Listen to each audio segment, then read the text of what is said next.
আজ গল্পের শুরুতেই তোমাদের এমন কিছু কথা বলবো যা হয়তো তোমাদের সাথেও ঘটেছে, কিন্তু মনের ভুল বলে তোমরা তা উড়িয়ে দিয়েছো। এই যেমন ধরো, এক মনে কোনো কাজ করছো, হঠাৎ মনে হলো তোমার পিছন দিয়ে কেউ একজন বা কিছু একটা খুব দ্রুত বেগে বেরিয়ে গেল। তুমিও জিনিসটা অনুভব করলে, কিন্তু যথাযথ যুক্তির অভাবে তোমরা তা বিশ্বাস করলে না। কি কিছু মিল পাচ্ছ? হাহাহাহা। হুম, ভাবছো ভূত দাদু জানলো কিভাবে? হুম, কারণ আমার সাথেও এমন কিছু ঘটেছিল। আজ তোমাদের যে ঘটনা বলতে চলেছি তা আমার সাথেই ঘটেছে। প্রেত পরিচিতির এই অষ্টম গল্পে আজ আমরা কথা বলবো প্রেতনী নিয়ে। আজও ভাবলে অবাক লাগে যে ওটা সত্যি ঘটনা ছিল না আমি কোনো স্বপ্ন দেখছিলাম। নিজের অতৃপ্ত বাসনা নিয়ে যারা মৃত্যুর কোলে ঢলে পড়ে তাদেরই মূলত প্রেত বলা হয়। এরা মূলত অবিবাহিত পুরুষ বা স্ত্রী লোকের আত্মা। পুরুষ হলে প্রেত, স্ত্রী হলে প্রেতনী। এদের খপ্পরে একবার পড়লে জীবন নিয়ে বেরিয়ে আসা খুবই কঠিন। চলো তাহলে শুরু করা যাক।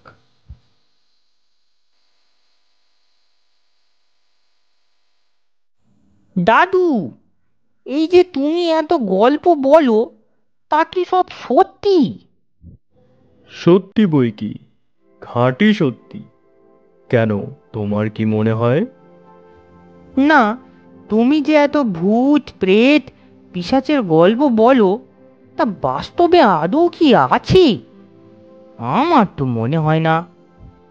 হুম, বুঝলাম। প্রথম প্রথম আমারও এটাই মনে হতো।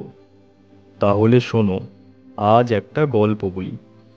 তখন আমার বয়স হবে ওই 35-এর কাছাকাছি।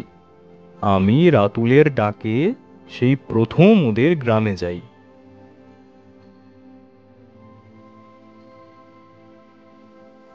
অনেক দিন পর গ্রামের রাস্তায় এলাম। আহ, কি শান্তি! শহরে তো এরকম সবুজ গাছপালা দেখাই যায় না। খুব নিরিবিলি জায়গা। ও দাদা, বলছি তুমি কি নিশ্চিন্তপুর যাবে? হ্যাঁ, যাব। বসুন। তবে গোটা 5টা টাকা দিতে হবে মশাই। আচ্ছা আচ্ছা, দরাদরি না হয় পরে করবেন। এখন চলুন, আগে বাড়ির দিকে রওনা দিই। এই সন্ধে নামলো বলে। হুম, এখানে তো আবার লাইট ল্যাম্পপোস্ট কিছুই দেখছি না। রাস্তায় যেতে যেতে দেখলাম আশেপাশে প্রচুর গাছপালা, আগাছা জমেছে। গ্রামের লোকালয়ও আশেপাশে খুব কম। প্রায় 1 থেকে 2 ক্রোশ দূরেই যেন আরো বেশি জনবিরল হয়ে উঠেছে। তারপর ইলেকট্রিসিটিও নেই। রাতে বোধহয় পৃথিবীর কোল থেকে গ্রামটা নিশ্চিহ্ন হয়েই যায়। বাবু, চলে এসেছি। নামুন। রিক্সা থেকে নেমে 5টি টাকা দিতেই রিক্সাওয়ালা চলে গেল। সামনেই দেখলাম রাতুল দাঁড়িয়ে, তবে বড্ড রোগা লাগছে ওকে। ওকে দেখে যেন স্বাভাবিক মনে হচ্ছে না। চোখের নিচে কালো দাগ পড়েছে। রাতুল আমাকে দেখে এক রাশ হাসি নিয়ে বলল, এলি তবে ভূত? আমি ভাবলাম আর শেষ দেখা তোকে দেখে যেতে পারবো না। আমি একটু অবাক হয়েই বললাম, কেন, এরকম ভাবে কেন বলছিস?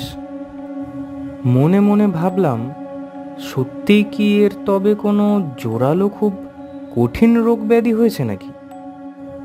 চল আগে বাড়িতে যাই, তারপর না হয় বসে অনেক আড্ডা দেওয়া যাবে। বাড়িতে গিয়ে প্রথমে রাতুলকে ওর শরীরে এরকম অবস্থার কথা জিজ্ঞাসা করলাম। তারপর আমি যা শুনলাম তাতে নিজের কানকেই বিশ্বাস করতে পারলাম না। রাতুলের কথাগুলো সংক্ষেপে বললে কিছুটা এরকম হয় যে রাতুল বেশ কিছুদিন থেকে প্রত্যেক রাতে এক মেয়ের কান্না শব্দ শুনতে পাচ্ছে। প্রথমটায় তার এই শব্দটাকে ভ্রম মনে হলেও পরে এটাকে বিশ্বাস করতে বাধ্য হয়েছিল। অনেকবার নাকি রাতুলকে ওর নাম ধরেও ডেকেছে আর বলেছে যদি ও তার সাথে না যায় তাহলে ওর পুরো পরিবারকে শেষ করে ফেলবে। এরকম অবস্থায় ও কিছু না করতে পেরে আমাকে ডেকেছে। আর বোধহয় বাঁচবো না, বুঝলি? আমার সময় চলে এসেছে। আমি আর ওই কান্নার শব্দ সহ্য করতে পারছি না। কিচ্ছু চিন্তা করিস না, আজ রাতে আয়, তুই আমি একসাথে জাগবো, দেখা যাক আজ কি হয়। এই বলে খেয়ে দিয়ে ঘুমাতে চলে গেলাম আর সিলিংয়ের দিকে তাকিয়ে অপেক্ষা করলাম সেই ভয়াবহ মুহূর্তের। যতই রাত বাড়তে থাকে ততই যেন মনের মধ্যে কি একটা আতঙ্কের হাতছানি দিয়ে ওঠে।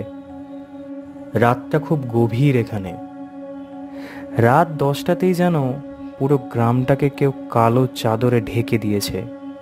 বারবার মনে হচ্ছে কোনো এক অদ্ভুত হাত যেন অন্ধকার থেকে এগিয়ে আসছে। এইসব কথা ভাবতে ভাবতে কখন ঘুমিয়ে পড়েছি বুঝতেই পারলাম না। হঠাৎ ঘুম ভাঙল কি এক যেন কর্মর শব্দে। যেন মনে হলো কেউ কতগুলো শুকনো ডালপালার ওপর থেকে চলে গেল।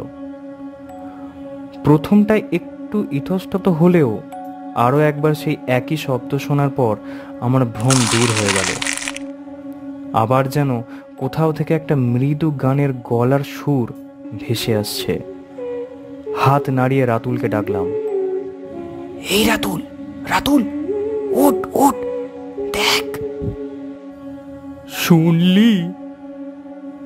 হ্যাঁ শুনলাম, চল আমার সাথে, আজ এর একটা হেস্তনেস্ত করেই ছাড়বো। তোর কি মাথা খারাপ হয়ে গেছে নাকি?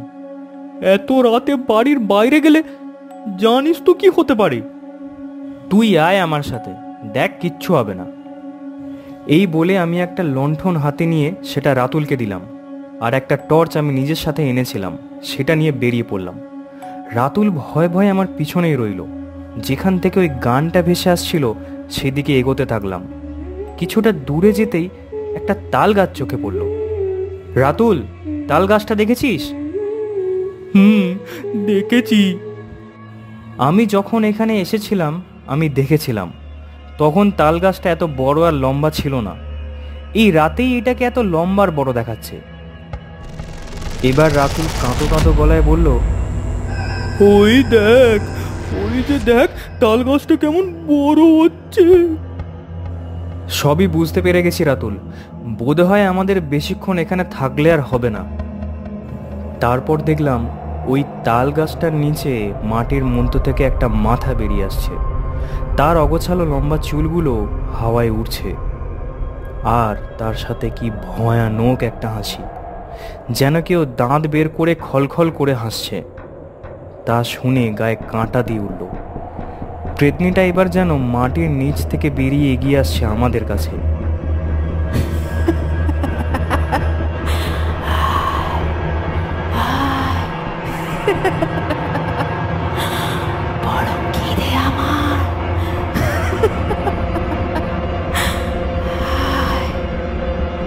আমরা একসাথে কিছুক্ষণের জন্য থমকে গিয়ে একে অপরের দিকে তাকালাম। কেন জানি না, তারপর নিজের কাঁধের কাছে একটা নিঃশ্বাসের শব্দ শুনতে পেলাম। আমার আর বুঝতে দেরি হলো না। মনে হলো পিছনে সেই বড় বড় চুলগুলো উঠছে। পাশে একটু দেখার চেষ্টা করতে দেখলাম রাতুল নেই। সেই ভয়ানক প্রেতনি তাকে টেনে নিয়ে চলেছে সেই মাটির ভিতরে। আর রাতুলের পরিত্রাণী চিৎকার।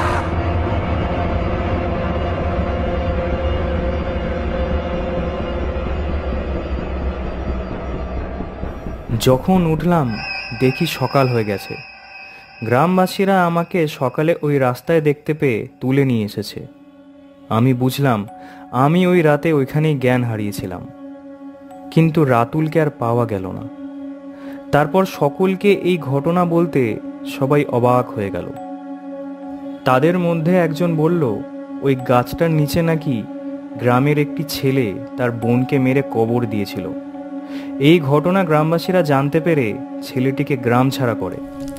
সব বুঝে আমি আর গ্রামের কয়েকজন লোক মিলে ওই তাল গাছটা কেটে গাছটায় আগুন ধরিয়ে দিলাম।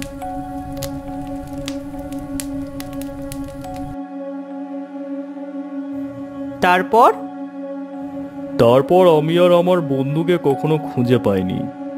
আর ওই ঘটনার পর ওখানে আর এরকম কোনো ঘটনাও ঘটেনি।